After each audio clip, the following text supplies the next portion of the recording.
તો ભાવનગરમાં નકલી દારૂ કાંડ મામલે રેન્જ આઈજી દ્વારા કડક કાર્યવાહી કરવામાં આવી છે। વર્તેજ પોલીસ સ્ટેશનના પીઆઈ એસબી પઢેરિયા સસ્પેન્ડ થયા છે। ભાવનગરના રેન્જ આઈજી આરવી અસારીને પણ પીઆઈને અહીંયા સસ્પેન્ડ કર્યા છે। વર્તેજ પોલીસ સ્ટેશન વિસ્તારમાં દારૂથી અહીંયા પહેલું મોત થયું હતું। ફરજમાં બેદરકારી રાખવા બદલ પીઆઈને સસ્પેન્ડ કરવાનો નિર્ણય લેવામાં આવ્યો છે। કૃણાલ બારડ આપણી સાથે ફોન લાઈન પર જોડાઈ ગયા છે। કૃણાલ, અહીંયા આ નકલી દારૂ કાંડ મામલે રેન્જ આઈજી દ્વારા કડક કાર્યવાહી કરવામાં આવી છે, શું વિગતો?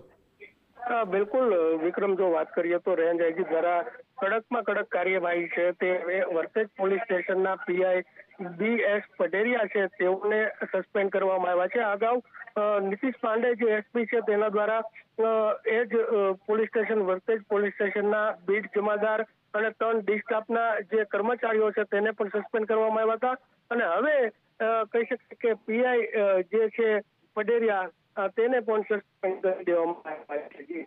બિલકુલ કૃણાલ, સમગ્ર માહિતી સાથે જોડાવા બદલ આપનો આભાર।